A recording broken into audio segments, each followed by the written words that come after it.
I'm Elena, I'm 28 years old, and today is a day. I find myself sitting in a sleek, yet cold, conference room in the heart of Mexico City. The air conditioning hums, and with every passing minute time seems to stretch. My hands are tightly clasped in my lap, a knot of nerves and hope. This is a final meeting for my adoption, a process that has lasted for months. Today is supposed to be the day my life changes forever. Across from me, on the other side of the polished mahogany table, sits the Morales family. Don Fernando, Doa Isabel, and their adult daughter, Sofia. They are a prominent family. The kind that shows up in magazines. They look at me, but they don't see me. Their eyes pass over me as if I were part of the furniture, not the person they are about to adopt. I can feel the weight of their indifference, almost tangible in the air. I'm black, and in this predominantly white, upper-class environment, my presence feels like a dissonant note. Their smiles are polite but empty, directed more at the paperwork than at me. The family's lawyer, Licenciado Vargas, has not yet arrived. He is a man of impeccable reputation, and his presence is the only thing that gives me a little hope that some justice will be done. I wonder if they really want a daughter, or if there was something else. An uncomfortable feeling, a premonition, has settled in my chest since the moment I met them. There's something unsaid, something hidden. I try to remember the words of my social worker, be patient, Elena. Sometimes appearances are deceiving, but here, in this room, appearances scream a truth that hurts me deeply. *Chactus, the sound of the door opening broke the tense silence. Licenciado Vargas entered, a middle-aged man with a piercing gaze and a bulky folder under his arm. His presence immediately changed the atmosphere. The Morales family, once distant, straightened up in their chairs, adopting a more formal posture. He gave me a brief but warm nod. I felt a little less invisible. The lawyer sat at the head of the table, opened his folder and spread out several documents. His aura was one of professionalism, but also of subtle curiosity. He began the meeting with the necessary formalities, explaining the final steps of the adoption process. His voice was calm, but firm, and I noticed that he observed the Morales family closely. He asked questions about my background, my life, my expectations. My answers were honest, though a little nervous. I made an effort to convey my desire for a family, for a home. When it was the Morales' turn, their answers were more concise, almost rehearsed. They spoke of their desire to expand the family and give an opportunity, but without the emotion I had expected. The lawyer slightly furrowed his brow, an almost imperceptible signal. He seemed to be evaluating not only their words, but also their body language, the glances exchanged between them. The tension in the room began to rise, an invisible thread connecting everyone. I knew that Licenciado Vargas was not a man who would settle for superficial answers. Something was about to unfold. Licenciado Vargas leaned slightly forward, his gaze fixed on Don Fernando. Mr. Morales, he began, could you describe what attracted you most to Miss Elena and her profile? Don Fernando hesitated, searching for the right words. Well, her story is moving. We believe in charity, in helping those in need, he said, with a tone that sounded more like a public speech. Doa Isabel quickly added, and her academic record is excellent. She is a brilliant young woman, without a doubt. Her words were correct, but lacked the warmth that a future adoptive mother should have. The lawyer nodded slowly, but his expression did not change. Then, he turned to Sofia, the Morales' adult daughter, who had remained silent until now, watching me with a particular coldness. Miss Sofia, how do you envision Elena's integration into the family dynamic? What activities do you plan to share with her? His question was direct, seeking a genuine connection. Sofia shrugged with an almost imperceptible gesture. I guess the usual.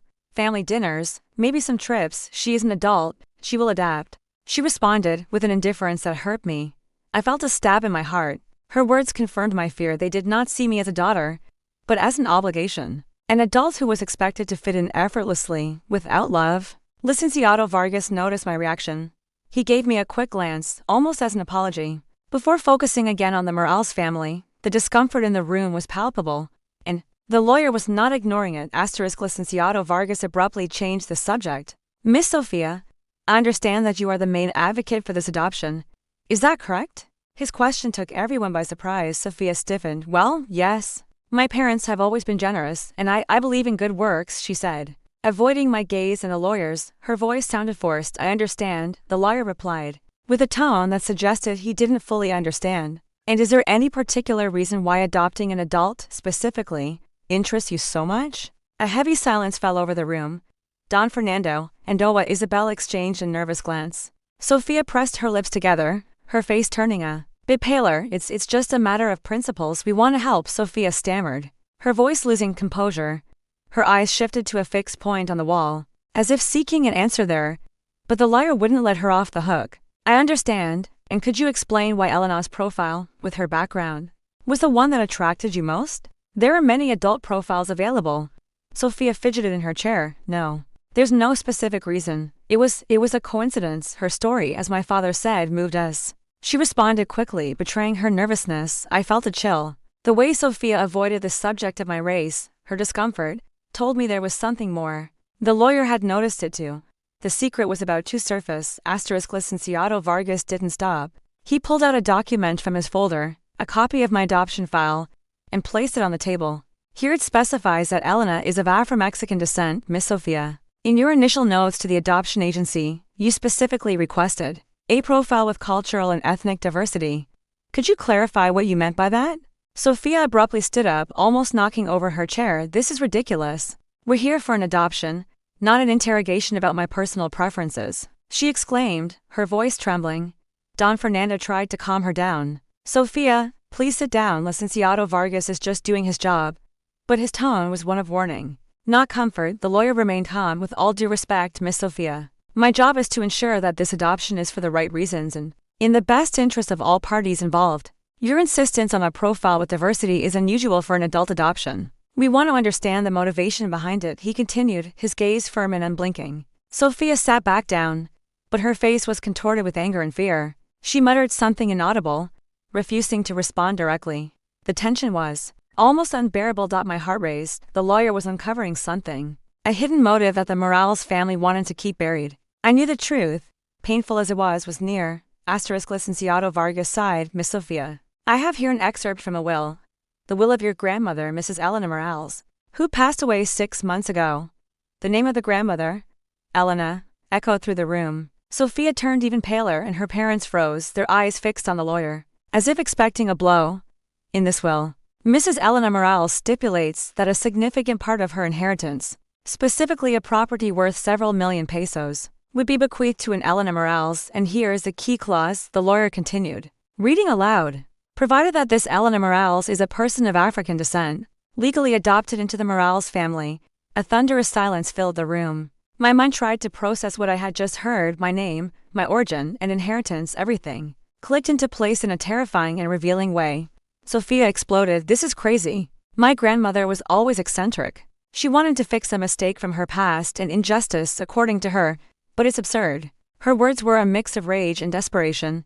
Don Fernando tried to intervene, but the lawyer stopped him with a gesture. So the adoption of Elena isn't out of charity, but because of a clause in a will that would give you access to that inheritance. The pieces of the puzzle were falling into place. Their indifference, their lack of connection, it all made sense now. I wasn't a daughter. I was a key to a fortune. Licenciado Vargas looked at me, and for the first time, I felt like he truly saw me. Elena, were you aware of this clause or the existence of Mrs. Elena Morales in the past? I shook my head. My eyes filled with tears, not of sadness, but of a mixture of shock and strange liberation. No, never. I didn't know anything about this. Sophia, with a broken voice, tried to justify herself.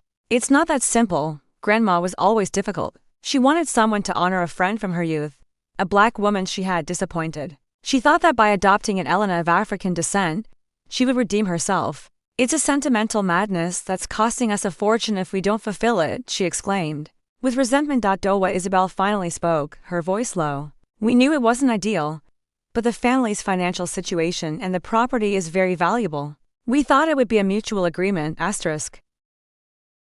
The lawyer slammed his folder shut. Mr. and Mrs. Morales, this is an adoption, not a commercial transaction. Your motivations are at best questionable, and at worst fraudulent. Adoption should be based on love, commitment, and the well-being of the adopted, not on access to an inheritance, he concluded, his voice resonating with authority in the room. My heart felt light. Despite the pain of the revelation, I had been ignored because of my color. But now, that same color and my name were the key to a truth that set me free. Licenciado Vargas stood out. Given the revelation of these hidden motivations, and the lack of a genuine interest in Elena's well-being, I cannot recommend that this adoption proceed, the Morales family protested. But the lawyer was unmoved. The court will be informed. At these circumstances, Elena, you have rights, and this situation is not fair to you. I stood up as well, feeling a strength I didn't know I had. I looked at the Morales family, at Sophia, and for the first time, I didn't feel pain, but a strange compassion for their greed and blindness. I don't want to be adopted by you, I said, my voice clear and firm. I want a family that will love me for who I am, not for what I can represent for an inheritance. Licenciado Vargas smiled at me, a genuine smile. Elena, I have a proposal for you. Given the situation and the wills clause, you may have rights to that property, not as an adopted child, but as the person who meets the specific characteristics of the will, and who was deceived in the process. We could explore an alternative legal path. My eyes filled with tears, this time of relief and hope. Grandmother Elena, whom I never knew, had left me a legacy, not only material but of justice and recognition. I left that conference room not as the ignored woman who had entered, but as Elena, a strong woman with a new perspective and an unexpected path toward justice and peace. My value was not in being adopted, but in being myself.